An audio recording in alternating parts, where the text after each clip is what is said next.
ইরানের সঙ্গে যুক্তরাষ্ট্র ইসরায়েলের যুদ্ধ আরও বিস্তৃত হয়েছে।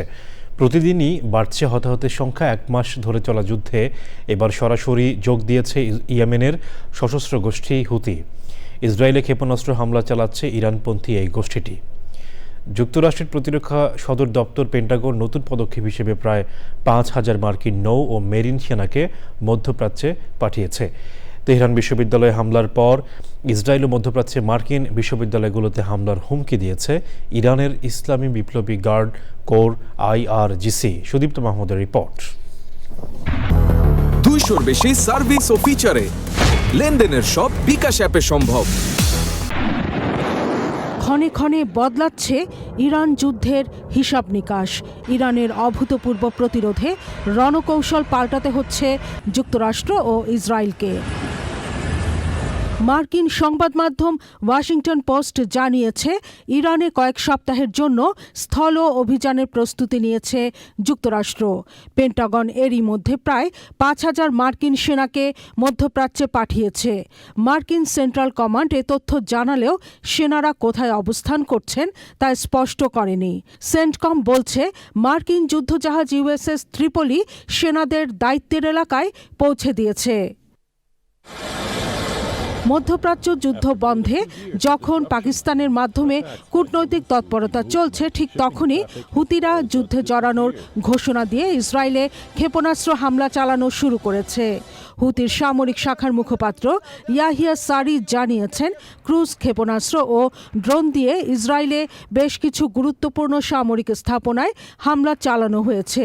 লোহিত সাগরে ইসরায়েল ও যুক্তরাষ্ট্রের স্বার্থ সংশ্লিষ্ট জাহাজেও হামলা চালানোর হুমকি দিয়েছে হুতিরা।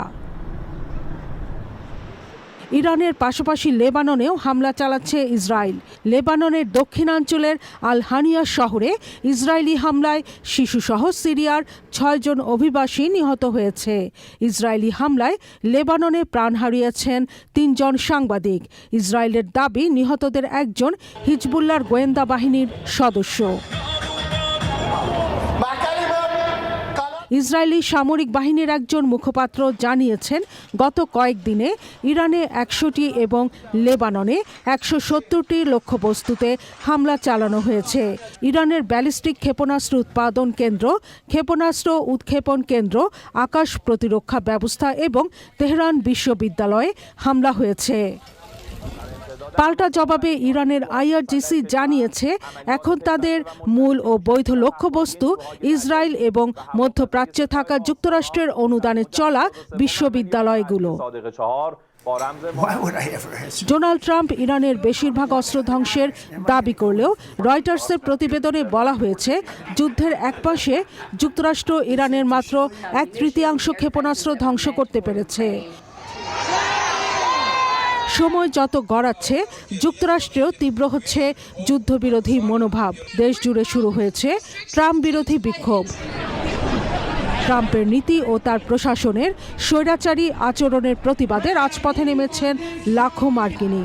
নো কিংস বা আমাদের কোনো রাজা নেই স্লোগান দিয়ে দেশটির 50টি অঙ্গরাজ্যের 3,200-র বেশি শহরে বিক্ষোভ চলছে। Sudipta Mahmud, channel I.